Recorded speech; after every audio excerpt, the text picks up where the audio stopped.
नमस्कार, स्वागत है आपका इस कार्यक्रम में। वैसे तो पश्चिम बंगाल में पॉलिटिकल हिंसा चुनाव के बाद होता रहा है, लेकिन इस बार जिस तरह से शुभेंदु अधिकारी के पर्सनल असिस्टेंट की हत्या हुई है, उसने कहीं न कहीं पश्चिम बंगाल के हिंसा जड़ित राजनीति के ऊपर एक बड़ा सवाल खड़ा किया है। सवाल ये है कि हिंसा ये किसके तरफ से भड़काई जा रही है?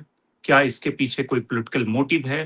क्या बीजेपी के कार्यकर्ता और टीएमसी के कार्यकर्ता दोनों आपस में हिंसा कर रहे हैं? या फिर कहीं ये भी पुलिस की तरफ से आशंका जताई जा रही है कि जो हिंसा करने वाले लोग हैं, खास करके जो शुभेंदु अधिकारी के पर्सनल असिस्टेंट की हत्या हुई, उसके पीछे बांग्लादेशी तो शामिल नहीं है। तो पश्चिम बंगाल की हिंसा आखिर क्यों?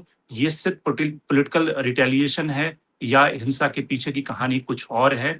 बदनाम करने की साजिश है या फिर सचमुच बदला लेने की कार्रवाई है? इसको हम समझेंगे और साथ ही तमिलनाडु में जो पॉलिटिकल ड्रामा चल रहा है, जिस तरह से डॉक्टर विजय के पॉलिटिकल एंट्री के बाद राज्यपाल 2 बार उन्हें लौटा चुके हैं। राज्यपाल का कहना है कि वो नंबर्स पहले दिखाएँ विजय, उसके बाद वो शपथ ग्रहण के लिए उन्हें आमंत्रित करेंगे। उससे राज्यपाल की भूमिका पर कई सारे सवाल खड़े हो गए हैं क्योंकि इससे पहले प्रोटोकॉल के तहत जो लार्जेस्ट पार्टी का जो नेता है, उसको कई बार आमंत्रित किया गया है। या तो प्रधानमंत्री के पद के लिए शपथ दिलाई गई है, मुख्यमंत्री के तौर पे शपथ दिलाई गई है। वैसे में सवाल ये है कि जो तमिलनाडु के राज्यपाल हैं, वो क्या पॉलिटिक्स खेल रहे हैं या फिर संवैधानिक मर्यादाओं का पालन कर रहे हैं? हमारे कार्यक्रम में जुड़ रहे हैं 2 मेहमान शेखर अय्यर सीनियर जर्नलिस्ट जो जुड़ रहे हैं, जो तमिलनाडु की पॉलिटिक्स के ऊपर टिप्पणी करेंगे और साथ ही प्रदीप चट्टोपाध्याय जो कल्याण यूनिवर्सिटी में पॉलिटिकल साइंस के प्रोफेसर हैं, जो पश्चिम बंगाल की स्थिति को बताएँगे। लेकिन सबसे पहले शुरुआत प्रदीप आपसे करते हैं पश्चिम बंगाल से। पश्चिम बंगाल में जो हिंसा हो रही है, 2021 के विधानसभा चुनाव में तकरीबन 52 लोग मारे गए थे। उस पे सीबीआई की इंक्वायरी हुई, सीबीआई की इंक्वायरी का रिजल्ट क्या आया, किसी को नहीं पता।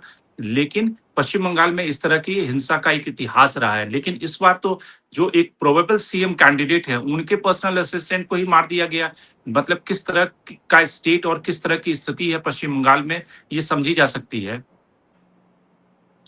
देखिए, पश्चिम बंगाल की ये स्थिति को आप इसी घटना को लेके समझना मुश्किल है। इसको थोड़ा पीछे जाना पड़ेगा क्योंकि पिछले 5-6 साल से लगातार जो पश्चिम बंगाल में जो लॉ एंड ऑर्डर का प्रॉब्लम है, मैं तो इसको उसी का एक्सटेंशन देखता हूँ।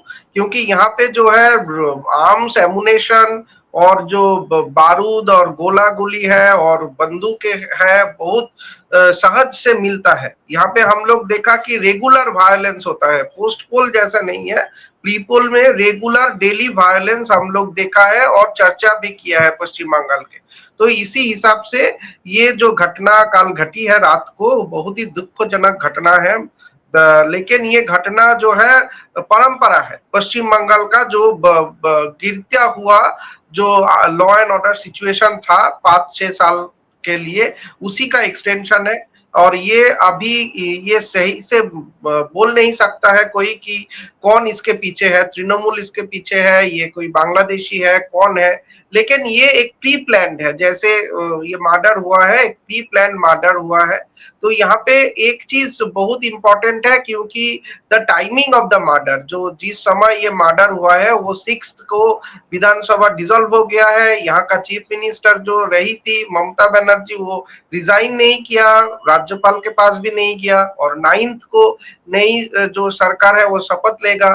तो अभी जो है 2 दिन दोहराई में है, राज्यपाल के ऊपर सभी है आइन, जो लॉ एंड ऑर्डर सिचुएशन है। तो इसी दौरान ये टाइमिंग बहुत इंपॉर्टेंट है कि इसी दौरान क्यों ये साजिश और ये हत्या की गई है। तो इसीलिए हम लोग ये बताना चाहते हैं कि पश्चिम बंगाल में जो इतिहास है पोस्ट पोल वायलेंस का, उसके साथ ये घटना को जुड़ना नहीं है। ये घटना अलग सा एक मायना रखता है, क्योंकि यहाँ पे ऑर्डिनरी वर्कर्स को नहीं, पोस्ट पोल वायलेंस में ज्यादातर 2021 के बाद, ये उसके पहले भी हम लोग देखा था कि जो लोकल लीडर्स है, ऑर्डिनरी सपोर्टर्स है, उसको मारना एक एक रिवाज हो गया था। लेकिन इस बार एकदम टारगेट करके, जो चीफ मिनिस्टर कैंडिडेट हो या नहीं हो, लेकिन जो पोस्टर बॉय है बीजेपी का यहाँ का, शुभेंदु अधिकारी, उसका ही पर्सनल सेक्रेटरी को मार दिया गया है। तो ये एक प्री प्लान साजिश मर्डर है। लेकिन इसके पीछे जो है मैं बोलूंगा कि दो चीज हो सकता है। एक तो है कि तृणमूल कांग्रेस का जो सुप्रीमो ममता बनर्जी वो ये बात दोहरा रही है कि उसको हराया गया है, इलेक्शन कमीशन ने साजिश करके, एसआईआर का साजिश करके इसको हराया गया है और वो खुद से नहीं हारी है। लोग ये एक तरह से दबाव है और एक तरह से जो उसका जो ब्लाइंड सपोर्टर है उनको भी जो है बहुत एंजाइटी और ग्रीवांस और एंग्री हो रहा है वो लोग कि अगर ये मान के चलते हैं तो एक ये डिनाइल से कि वो हार गई है, इसको जो डिनाई कर रहे हैं, तो इसी के तहत एक पॉलिटिकल एंगर लोगों के दिल में आ रहा है जो उसका सपोर्टर। तो ये घटना उसका एक परिणाम हो सकता है। दूसरा चीज है कि यहाँ पे जो है केंद्रीय बाहिनी जो है अभी तक थे, अभी भी है, क्योंकि इलेक्शन कमीशन के हाथ में एसआईआर के पर बाद में 1-2 महीने 3 महीने से यहाँ पे जो है केंद्रीय सुरक्षा बल है। तो उसके हिसाब से केंद्रीय सुरक्षा बल का जो उपस्थिति में ये घटना घटी है, तो ये एक बड़ा प्रश्न चिन्ह ये भी करता है कि अगर यहाँ पे कोई गवर्नमेंट नहीं है, राज्यपाल है, नया आया है, रवि साहब है राज्यपाल अभी यहाँ का, तो ये राज्यपाल और जो सिक्योरिटी ऑफिसर्स है, केंद्रीय सुरक्षा बल है, उसका काबिलियत में भी प्रश्न आता है। तो ये दोनों तरफ से तृणमूल कांग्रेस का मैं बोलूंगा एक तरह से एक जीत है, क्योंकि यहाँ पे बदलाव का राजनीति को लेके, उन डेवलपमेंट का राजनीति को लेके बीजेपी चलना शुरू किया। लेकिन ये जो डिनायल किया है ममता बनर्जी ने कि वो रिजाइन नहीं करेंगे, उसको जोर करके हराया गया है साजिश रचा के, तो ये उसको जो ब्लाइंड सपोर्टर्स है उसको जो बहका दिया और शायद इसका बैकलैश ये हो सकता है।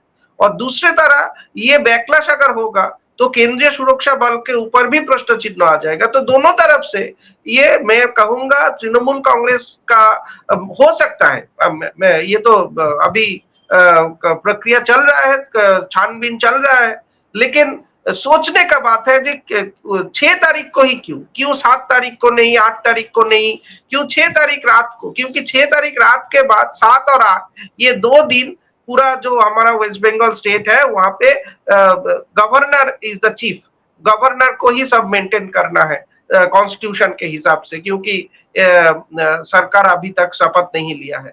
तो मेरे ख्याल से ये बैकलैश एक पॉलिटिकल बैकलैश है, लेकिन ये पॉलिटिकल बैकलैश के पीछे तृणमूल कांग्रेस का सुप्रीमो का जो डिनायल है रिजाइन करने का, वो ये स्थिति बिगड़ जा रहा है। और पोस्ट पोल वायलेंस जहाँ पे तृणमूल कांग्रेस का जो भी कार्यकर्ता या कार्यालय को भांगचूर कर रहा है, तोड़ देता है, तो वहां पे हम लोग देखा है पिछले 2-3 दिन में जो बीजेपी का ही एमएलएज है वो जाके इसको बंद कर रहा है, ये वायलेंस बंद करने को लिए उसका जो समर्थक है उनको बोल रहा है, और वो टीएमसी का जो सपोर्टर्स है उसको फिर से वहां पे बैठने भी दे रहा है। तो ये पोस्टपोल वायलेंस का जो 2021 का सिनारियो है, वैसे सिनारियो पश्चिम बंगाल में अभी नहीं है।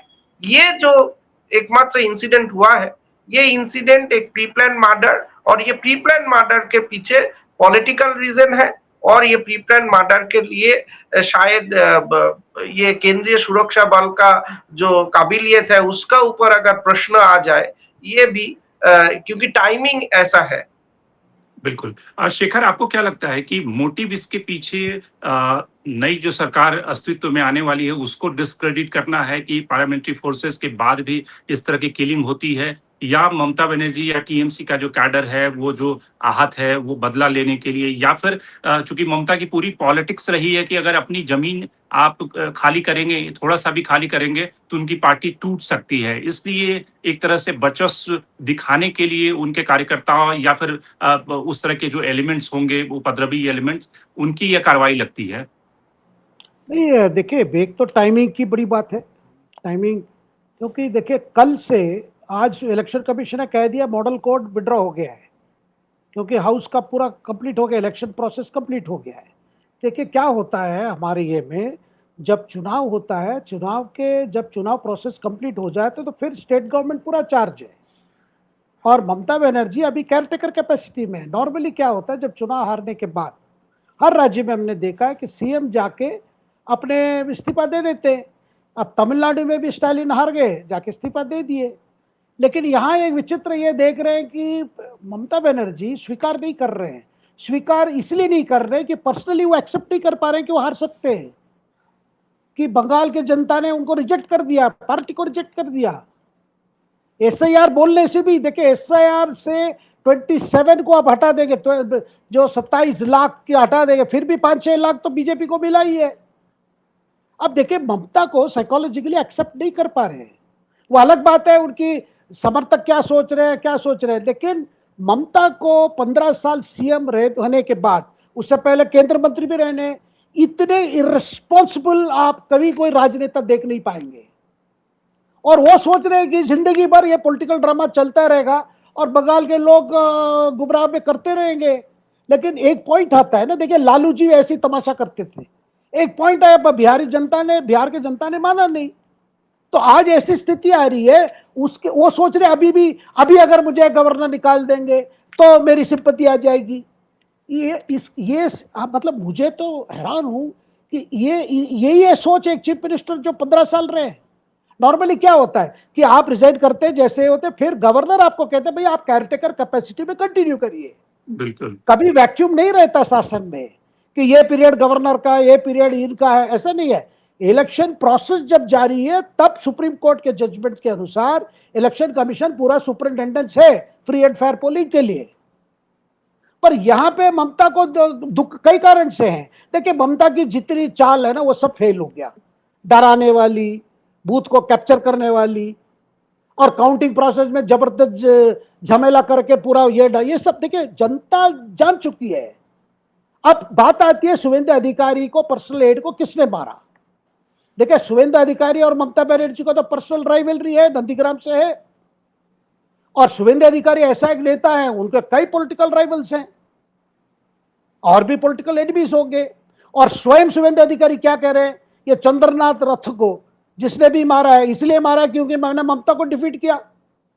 और ममता का डिनाइल का कोई अर्थ नहीं है। और डिनाई नहीं करेगी तो क्या स्वीकार करेगी कि हमने मारा या हमारी लोगों ने मारा? डिनाइल तो करना ही है। लेकिन यह घटना से बंगाल जनता और भी शॉक हो गई है कि इतना हद तक पहुंच सकते हैं, पार कर सकते हैं तृणमूल वाले। और तृणमूल वाले कौन? ये सारे जो जिसके डर में तो बंगाल जीती है इतना दिन, इससे तो मुक्त लिए है। देखिए ये, और कल मतलब आज 7 तारीख के बाद ऑटोमेटिक हाउस गया तो ऑटोमेटिक ममता रिजाइन करे ना करे क्या है, गवर्नर दूसरा अपॉइंटमेंट दे देगा। लेकिन ऐसे करने की जरूरत नहीं थी। इसका मतलब ममता का कोई विश्वास नहीं है अपने पॉलिटिकल भविष्य पे, और उनको नहीं लगता चुनाव हारने के बाद भी आपकी जिम्मेदारी बनती है। भाई चुनाव तो हारेंगे जीतेंगे, एक राजनेता को तो अपनी लोगों की कमिटमेंट रहेगी। क्या यह ममता की जरूरी नहीं है कि ममता अपील करें भाई इस तरह इंसाफ बंद करो? और इस बार अमित शाह से लेकर सौमिक भट्टाचार्य जो बीजेपी के अध्यक्ष हैं, जैसे अभी प्रोफेसर साहब कह रहे थे, बहुत अपील कर रहे हैं भाई, क्योंकि बीजेपी चाहती है, प्रधानमंत्री की उस दिन की भाषण में था, यह सिलसिला रुकना चाहिए। तो बीजेपी नेतृत्व तरफ से बहुत कोशिश हो रही है। कई जगह गुस्सा बाहर आ जाता है, लेकिन इनको कहा जा रहा है नहीं, ऐसा नहीं करना है, हमें यह साइकिल नहीं करना है।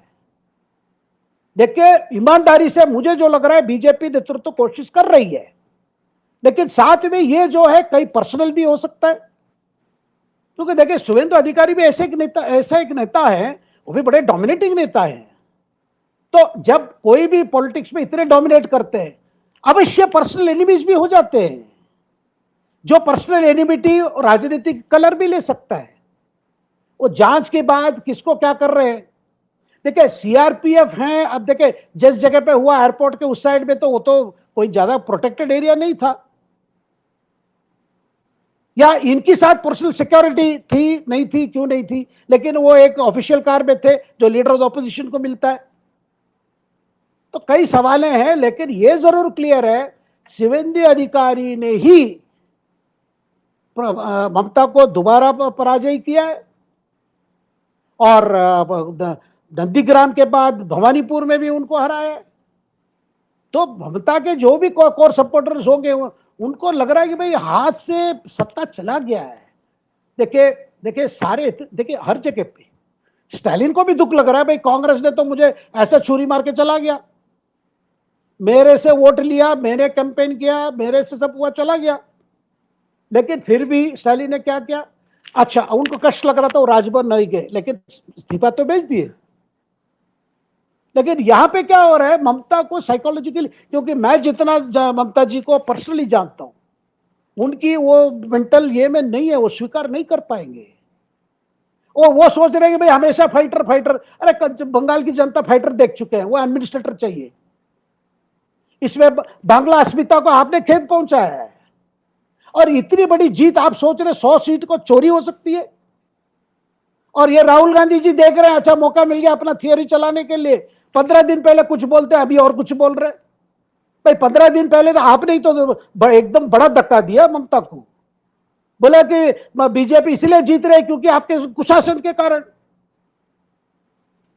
अब जाके बोल रहे नहीं चोरी हो गई, यहां हुई है।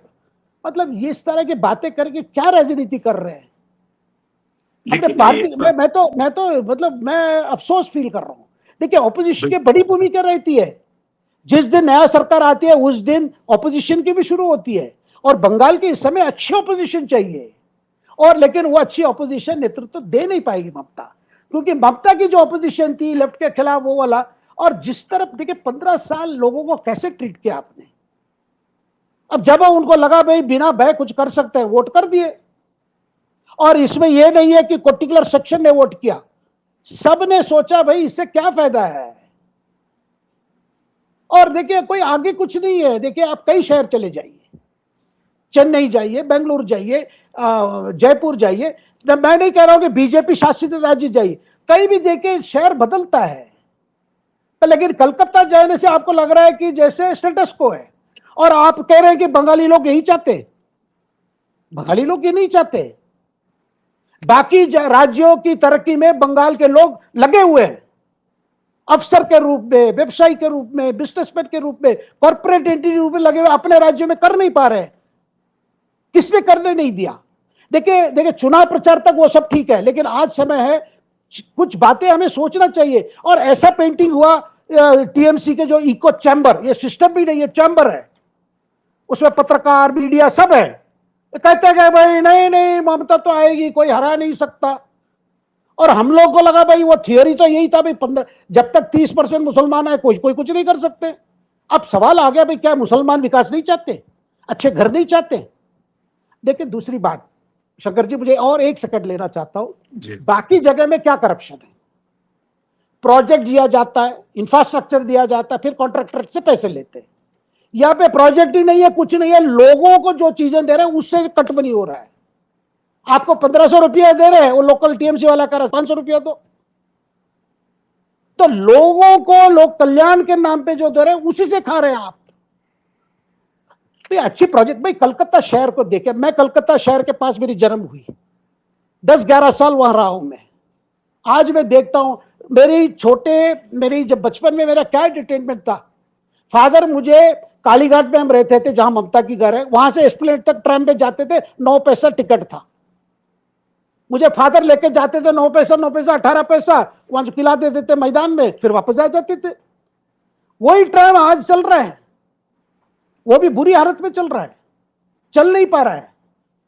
मैं पूछ रहा हूं, अच्छा ट्राम को बचाने के लिए भी एक मूवमेंट हुआ कलकत्ते में, क्योंकि ट्राम को लेकर बड़ा मूवमेंट हुआ, एक बड़ी जेंट्री लगी हुई थी, लेकिन ममता ने क्या मदद किया भाई, उसी ट्राम को स्विट्जरलैंड से 3-4 ट्राम मंगाते, फर्स्ट क्लास ट्राम मंगाते, क्योंकि अभी जो रूट में चल रहा है वो टूरिस्ट रूट है, लेकिन बढ़िया ट्राम मंगाते, एकदम एयर कंडीशन ट्राम चलते यूरोप के सारे सिटीज में।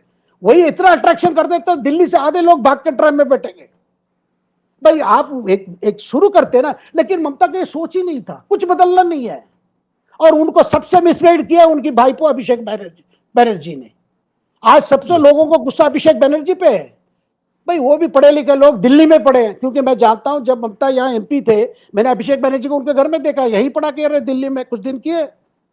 कोई विजन नहीं, कुछ नहीं, बस बंगाल के लोग कुछ नहीं चाहते, स्टेटस को चाहते। भाई बंगाल का नाम अगर कोई बदनाम किया है जो बंगाली स्पिरिट को किसी ने बदनाम किया, ममता किया। आज मैं बीजेपी नेता जैसे नहीं बोल रहा हूं, मैं एक सच बात बोल रहा हूं। पहले बोलते तो कहते यार बीजेपी के गुण गा रहा है, वो नहीं है, सच ये है शंकर जी, ये सच है।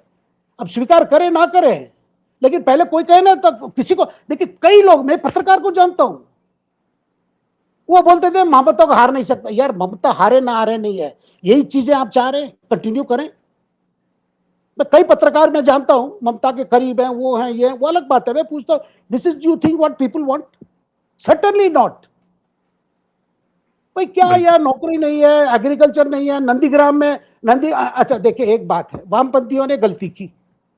जब वामपंथी की आंखें खुली, भाई जो हालत हो गई है, अब तो कैपिटल चाहिए, इतने कृषि क्षेत्र पे हम डिपेंड नहीं कर सकते, कुछ तो परिवर्तन आना है, कुछ तो आना है। जब बुद्धे बाबू ने स्टार्ट किया, फिर ममता की क्या पॉलिटिक्स रही भाई, नंदीग्राम में और दूसरे जगह पे जो प्रोजेक्ट उसको भगा दिया। अब क्या है, प्रोडक्टिविटी नहीं है, नौकरी नहीं है। जितने लोग कॉलेज से पास होते हैं, मेडिकल सुविधा के लिए शंकर जी सब वेल्लोर जाते हैं, दिल्ली एम्स आते हैं, कलकत्ते में है प्राइवेट हॉस्पिटल्स, लेकिन सरकारी हॉस्पिटल का क्या नाम है? आरजी कार का मतलब वो घटना। एसएसकेएम हॉस्पिटल का क्या है, कैसे याद करेंगे? नहीं, एक समय में मुझे लगता है 10 साल हो गए, एक कुत्ते को ले आए, उसकी डायलिसिस करने आए थे।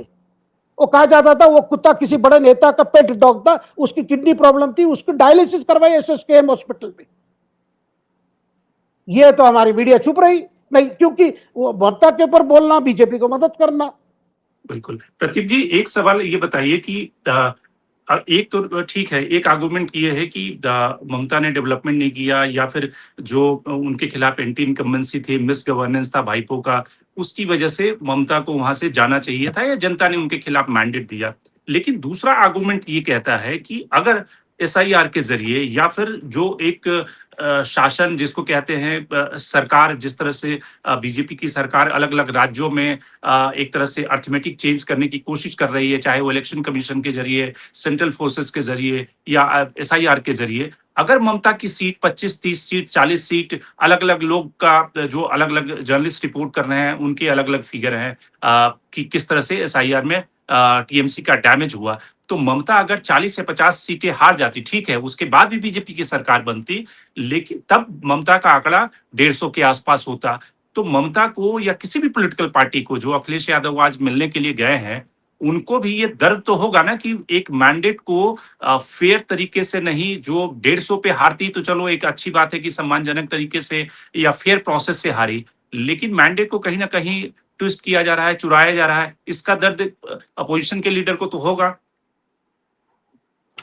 नहीं, देखिए बात यह है कि एसआईआर को जब ममता बनर्जी ने एक तरह से इलेक्शन कैंपेन का मुख्य केंद्र बना दिया था, तब एक बात था, लेकिन लोगों को दिल में ये बात नहीं गया, क्योंकि देखिए एसआईआर में 37.35 लाख 4 अप्रैल का ईसीआई का डेटा जो है वो अभी भी ट्राइब्यूनल में गया है, ठीक है ना।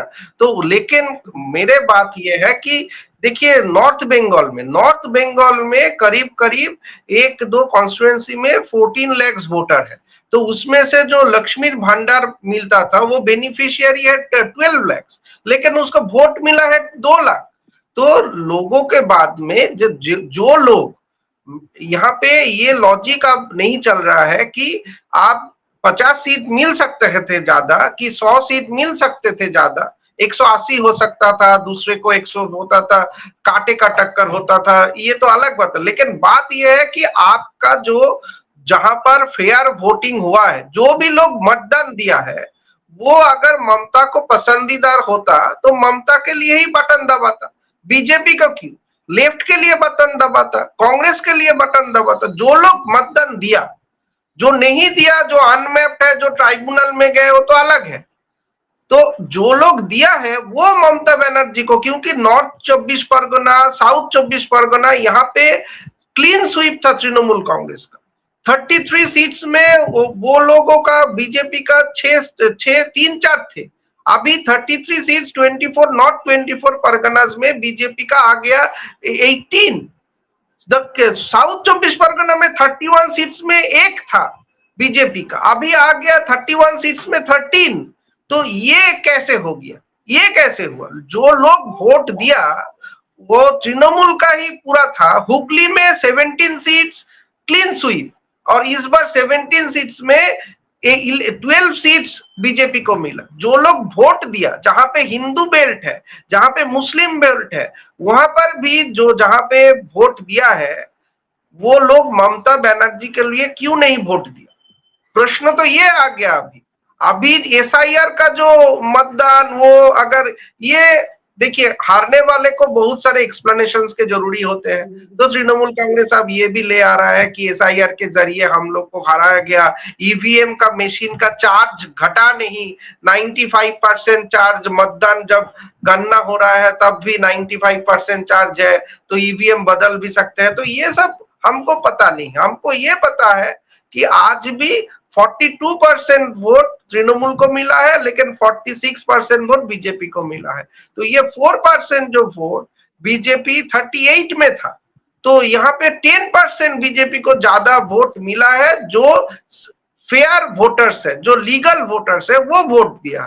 तो मेरे एक ही प्रश्न है, अगर ममता बनर्जी का जो आर्गुमेंट है वो सही था, तो जो वोट दिया वो ममता बनर्जी को क्यों नहीं दिया? तो ये लीडरशिप का प्रॉब्लम है, ये ऑर्गेनाइजेशन का प्रॉब्लम है, ये करप्शन का प्रॉब्लम है, ये गवर्नेंस का प्रॉब्लम है। तो अभी लोग ये मान चुका है, जो भी तृणमूल का भी सपोर्टर्स है, तृणमूल के अंदर से भी ये आवाज उठ रहा है कि जैसे जैसे करके एसआईआर को एक तरह से ढाल बना के वो चुनाव जीतने को कोशिश किया है। तो ये और दूसरे जो भी नेगेटिव चीज था उसको अटेंशन नहीं दिया। तो ये एसआईआर का मामला एक अलग मामला है, और ये निर्वाचन में, चुनाव में हार गिरना, ये दूसरा बात है, ये एक्सप्लेनेशन दूसरा है। अभी पश्चिम बंगाल के जनता के मन में कोई दो राय नहीं है कि एसआईआर हो या ना हो। 58 लाख जो वोटर्स पहले चरण में बाद हो गया था, वो तो जेन्युइन बाद होने का चाहिए था। डेड वोटर, शिफ्टेड वोटर, तो वो तो उसमें तो तृणमूल कांग्रेस ने भी कोई आवाज नहीं उठाया था। तो जो 37 लाख वोटर है, तो उसको अगर नहीं भी वोट को देने को मिला, जो वोट दिया है वो ममता बनर्जी को क्यों नहीं? ममता बनर्जी को सबका प्रिय था। बिल्कुल। तो पश्चिम बंगाल की कहानी में तो जो वायलेंस और नई सरकार गठित होगी वो उससे टैकल करेगी, लेकिन शेखर जो तमिलनाडु की कहानी है वो काफी इंटरेस्टिंग है कि राज्यपाल 2 बार विजय को लौटा चुके हैं, जबकि प्रेसिडेंट हमने देखा कि येदियुरप्पा साहब को शपथ दिलाई गई थी 2017 में और सत्ता के लिए चाहिए थी मेजोरिटी के लिए ज्यादा नंबर, लेकिन गवर्नर ने शपथ दिला दी। बाद में सारी पॉलिटिकल पार्टियां सुप्रीम कोर्ट गई, सुप्रीम कोर्ट ने 15 दिन का जो टाइम दिया था उसको घटाकर 24 घंटे कर दिया। वैसी स्थिति में तमाम ऐसे प्रेसिडेंट हैं, फिर राज्यपाल क्यों नहीं शपथ दिला रहे हैं, उन्हें बुला रहे हैं? क्या आपको लगता है कि राज्यपाल की मंशा या दिल्ली से उन्हें टाइट किया गया है कि एआईडीएमके या कुछ और खेल होना है, उसके लिए राज्यपाल टाइम बाई कर रहे हैं? देखिए, राज्यपाल टाइम नहीं बाय कर रहे हैं, जो प्रक्रिया विजय को अपनाता उसमें गड़बड़ हो गया। क्योंकि आपने सही कहा, सुप्रीम कोर्ट की कई जजमेंट्स हैं जहां अगर हंग हाउस हो, किसी के पास स्पष्ट बहुमत ना हो, क्या प्रोसीजर है, उस प्रोसीजर हिसाब से जो सिंगल लार्जेस्ट पार्टी है, जो मेजॉरिटी ला सकती है या दावा करती है, उनको मौका देना, वो तो पहली है। दूसरी बात, अगर वो स्थिति नहीं है तो अगर प्री पोल अलायंस के पास है तो उनको बुलाना। और तीसरा जो है कि पोस्ट पोल अलायंस, अगर कोई पार्टी, नए पार्टी आ रहे सामने, ये करना है। ये 3 ही प्रोसीजर है और कोई प्रोसीजर नहीं है। लेकिन जो पहला वाला जो है कि सिंगल लार्जेस्ट पार्टी को बुलाने का, वो डिस्क्रिशनरी पावर में आता है राज्यपाल का। राज्यपाल तय करेंगे। और लेकिन सुप्रीम कोर्ट ने यह भी कहा, अगर जो भी फैसला लेता है वो सुप्रीम कोर्ट उसको रिव्यू कर सकती है। ये नहीं है कि वो पावर को क्वेश्चन नहीं कर सकते, जैसे स्पीकर का पावर होता है। प्रोसेस को, प्रोसीजर को कर सकते हैं, डिसीजन को नहीं। भाई आपने क्यों किया, कैसा किया। अब बात आती है कल क्या हुआ। देखिए, सिंगल लार्जेस्ट पार्टी होने के बाद विजय को सीधा गवर्नर के पास जाना था, लिस्ट देना था कि मेरे पास इतने लोग हैं, मुझे मौका दीजिए, मैं अप्रूव करूंगा, मुझे 15 दिन की समय दीजिए। लेकिन विजय जी पता नहीं क्यों उनको गाइडेंस मिला, नहीं मिला, उन्होंने जाके तो क्लेम किए, लेकिन साथ में कांग्रेस की जो चिट्ठी है वो दिखाए। अच्छा, कांग्रेस की चिट्ठी में कई कंडीशंस थे कि भाई हम लोकसभा चुनाव से लेकर राज्यसभा चुनाव, नगर निगम चुनाव, जॉइंट रिस्पॉन्सिबिलिटी लेंगे। अच्छा, पहले इन्होंने एक काम किया, विजय ने ईमेल भेजा गवर्नर को। इन चीजों में ईमेल नहीं भेजा जाता है। उस ईमेल में कह दिया कि मुझे 35% की वोट मिली है लगभग। तो गवर्नर के ऑफिस से बताया, भाई आप ये सब बताइए, आप अपने सीट को लेकर दीजिए। फिर ये कल गए, कल लेकिन उनके पास वही चिट्ठी भी होनी चाहिए ना सारे एमएलएस की, भाई मैं नेता हूं, टीवी के लीडर हो, मुझे मौका दीजिए। कांग्रेस के यहां लाने की जरूरत नहीं था, लेकिन पता नहीं किसका खेल था। हो सकता है कांग्रेस ने भी बड़ा खेल कर दिया, ऐसा बना दिया कि गवर्नर को, मतलब गवर्नर कुछ नहीं है, कांग्रेस उसको दे रही है, जाओ। उसमें गड़बड़ हो गया, क्योंकि इमेच्योरिटी कही। देखिए पॉलिटिकल एक्सपीरियंस नहीं है, जितने नेता है उनको भी बता। देखिए वो अगर लेटर लेके आ जाते फिर कांग्रेस से बात करते, बाकी लोगों से बात करते। अब ऐसा एक सिचुएशन हो गया। अब जो लोग, देखिए कई लोग विजय के समर्थन में नहीं है, लेकिन पब्लिकली विरोध नहीं करना चाहते, वो अब कह रहे हैं भाई गवर्नर बुला दे दीजिए हम हाउस में फिर। क्योंकि देखिए सीपीएम, सीपीआई, बीसीके ये सारे डीएमके के अलाइज है। अच्छा, स्वयं स्टालिन हार गए, कांग्रेस ने पीछे छुरी मार दिया करके वो बहुत दुखी है। तो इन्होंने, देखिए वो दो स्टैंड ले रहे हैं। स्टालिन कह रहे हैं भाई हम कोई रुकावट पैदा नहीं कर रहे, लेकिन इन तीनों पार्टियों को बुला के कह दिया भाई हमें साथ मत छोड़ो। अब इन तीन पार्टियों ने पहले कह दिया कि हम चाहते हैं कि विजय को ही बुलाया जाए, टीवी को मौका दिया जाए, लेकिन उनसे अब गवर्नर का, अब वीसी ये विजय कह रहा है ये तीनों मुझे सपोर्ट करेंगे, तो गवर्नर कह रहा है भाई लेटर ले आओ। मतलब हम मान ले कि केंद्र से दबाव में गवर्नर कुछ खेल शुरू किए, लेकिन आपका जो प्रोसीजर वो कहीं करना है ना। अब क्या है, आपने नाम ले रहे वो, क्योंकि वो ऑफिशियली आपको सपोर्ट करना नहीं चाहते। दूसरी बात आपने अपने महासचिव को भेजा आदव अर्जुना को ईपीएस के भेजा कि एडीएम के सपोर्ट कर दे। एडीएम के पास क्या प्रस्ताव था? एडीएम के पास ये अर्जुना ले गए प्रस्ताव, आपकी 12 मंत्री बना देंगे, आपके एमएलए को 2 उप मुख्यमंत्री के पद दे देंगे, लेकिन अभी नहीं दे पाएंगे क्योंकि अभी हम आपके खिलाफ वोट लिए, डीएम के खिलाफ वोट लिए, आपके खिलाफ भी वोट लिए, अब 6 महीना रुकना पड़ेगा। अब ईपीएस का भाई ये सब प्रस्ताव तुम ला रहे हो तो मेरे एमएलए क्यों आपको सपोर्ट करेंगे? इस बीच में ईपीएस की जो एनिमी है वो सेंगोटेन है, जिन्होंने पार्टी छोड़ के गया ना ईपीएस के पास, उन्होंने ये डायरेक्टली एमएलए को बुला रहे हैं, भाई आ जाओ आ जाओ आ जाओ। मतलब एडीएम के तोड़ने की कोशिश हो रही है। भाई जिस पार्टी से समर्थन ले जा रहे हो कम से कम उस पार्टी के साथ तो ये मत करो, एक तरफ तोड़ने की हो रही है। अब कई एमएलए जाके वहां पुदुचेरी रिजॉर्ट में, अब रिजॉर्ट पॉलिटिक्स शुरू हो गया। अब पुदुचेरी के एक रिजॉर्ट में रख दिया 12 लोगों को। अच्छा, इस बार एडीएम को मिला है 47। अगर 30 से ज्यादा यानी 33 एमएलए आ जाएंगे तो वही वाला हो गया जो आपका हुआ था, 2/3 आ जाएंगे, वो एंटी डिफेक्शन लॉ के अंडर है। तो ये ऐसी कंफ्यूजन सीन हो गया है। मुझे लगता है विजय को सही, देखिए विजय को मैंडेट मिला है, हाउस के नंबर 10-12 कम हुआ है, लेकिन विजय की जो एडवाइस मिलनी चाहिए, और कांग्रेस के बड़े बड़े नेता कह रहे हैं जैसे वो बिठा रहे विजय को। अच्छा, ये भी देखिए आप डीएमके के नेतृत्व में चुनाव लड़े, बार्गेन करके 28 सीट लिए, उससे 5 जीते, वो भी डीएमके मदद में। अब जाके कह रहे हो मैंडेट वहां मिल गया इसलिए हम पूरा शिफ्ट कर रहे हैं। अब इतनी नैतिकता के राहुल गांधी हमें पाठ पढ़ाया कॉन्स्टिट्यूशन को लेकर, अब ये कौन सा वाला है? अब गुस्सा है स्टालिन को। अब स्टालिन देखिए आपने स्वयं सीट हार गए और नेता विपक्ष भी नहीं बन सकते, और कांग्रेस चली गई है। और कांग्रेस की जो कल ड्रामा रही ना, इससे आप जानते हैं दिल्ली में कौन कौन लोग ये पसंद नहीं करेंगे। बिल्कुल, वो चाह रहे भैया कांग्रेस खेल खत्म करो, कांग्रेस बिठाएगी विजय को। देखिए ये एक ऑप्टिक्स में आप देख लीजिए। इसीलिए अब गवर्नर अगर कहे भाई सपोर्ट का चिट्ठी दिखा दो, खत्म। आप कह रहे हो आपके पास 118 है, चिट्ठी दिखा दो। अच्छा, आप ये अगर हम कहें कि गवर्नर इंसिस्ट नहीं करना चाहिए, वो एक लीगल पॉइंट बनेगा। अब बड़े बड़े legal experts, constitutional expert Mukul Rohatgi, Aryaman Sundaram, सब आगे टीवी पे बोल रहे हैं भाई गवर्नर को मौका देना चाहिए, लेकिन ये भी कह रहे हैं कि अभी तुरंत कोर्ट नहीं जाना चाहिए, क्योंकि गवर्नर एक फैसला ले, उस फैसले के बाद उसको चैलेंज करके ही जा सकते हैं। इसे स्पष्ट होता है शक्कर जी, आप मैंडेट ले जाइए, लेकिन थोड़ा लीगल गाइडेंस साथ में रखिए। अगर आपके नहीं, पास ऐसे भी लोग नहीं है जो गवर्नर को चिट्ठी तक नहीं लिख सकते और ईमेल भेज रहे हैं। इससे एक और चीज शेखर बात होती है कि सिनेमैटिक जो एक्सपीरियंस है और राजनीति का एक्सपीरियंस, दोनों में आसमान जमीन का अंतर होता है। तो जो विजय ने पिछले 2 दिनों में जो भी कदम उठाए हैं, उससे ये साबित होता है, दिखता है कि उनमें वो पॉलिटिकल मैच्योरिटी नहीं है कि किस तरह से सरकार बनाई जाती है और किस तरह से सरकार वो चलाएंगे। और शायद इसलिए तमाम जो जो 5 एमएलए भी सपोर्ट दे रहा है, जो 2 एमएलए का भी सपोर्ट दे रहा है, वो भी खेल रहा है। वो भी कह रहा है कि मैं बैठक बुलाऊंगा, उसके बाद तय करूंगा। दूसरी बात, कल ही चल गया, 5 एमएलए में 3 मंत्री बनेंगे। बिल्कुल। भाई ये सारे बातें बाद में करो ना, पहले शपथ तो दिलवा दो उसको। बिल्कुल।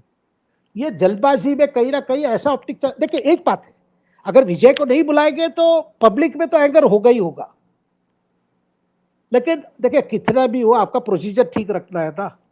आजकल शंकर जी, आपने एक ऐड आ रहा है चैट जीपीटी का, एक महिला जाती है बैंक में लोन लेने के लिए, जैसे भगा देते हैं ना कई बैंकों में, वो सरकारी बैंक तो भगा देंगे, ये कागज नहीं है, वो कागज नहीं है, उसने चैट जीपीटी में सब करके ले आए सारे डॉक्यूमेंट। इतना तक वो लंच में जा नहीं पा रहे बैंक ऑफिसर, और ये सारे कागज है, यही वाला है यहाँ पे। बिल्कुल। तो लेकिन एक बात तो बहुत तय है कि देखिए, गवर्नर बहुत देर तक विजय को नहीं कर सकते नजरअंदाज, या फिर उनको डिनाई नहीं कर सकते, क्योंकि जो भी बहुमत का फैसला वो फ्लोर पे होना है, न कि राजभवन में होना है। दूसरा, तमिलनाडु की जनता इतनी सेंटिमेंटल है कि जब एक ऐसे एक्टर को बिना ये सोचे हुए वोट दे रही है कि वो एक्टर क्या करेगा, तो अगर आप उसको डिनाई करेंगे तो उसका एक बड़ा बैकलैश होगा कि मैंडेट के खिलाफ। तो ये 2 बातें मुझे लगता है सेंटर को बहुत ध्यान में रखना होगा। शायद सेंटर ये कोशिश कर रहा होगा कि थोड़ा सा इनको टहलाएं और दिखाएं कि भाई तुम कांग्रेस के सपोर्ट से और उछल कूद कर रहे हो, इसलिए ये सब टहलाया जा रहा है। बिल्कुल, ये आप सही कह रहे हैं, सही कह रहे हैं। बिल्कुल।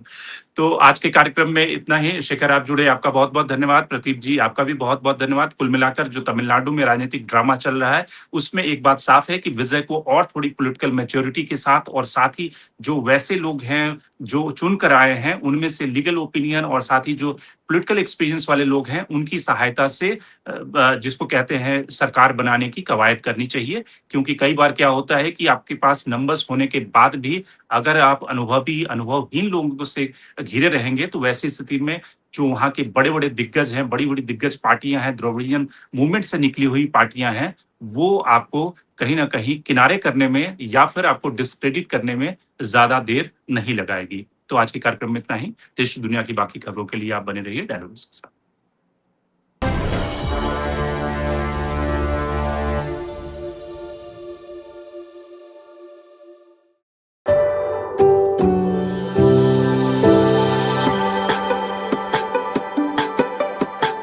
Every book has a journey, and every author has an untold story. Behind every powerful book lies curiosity, courage, and countless conversations. Discover them all on Books and Banter, a Dialogus Digital original series.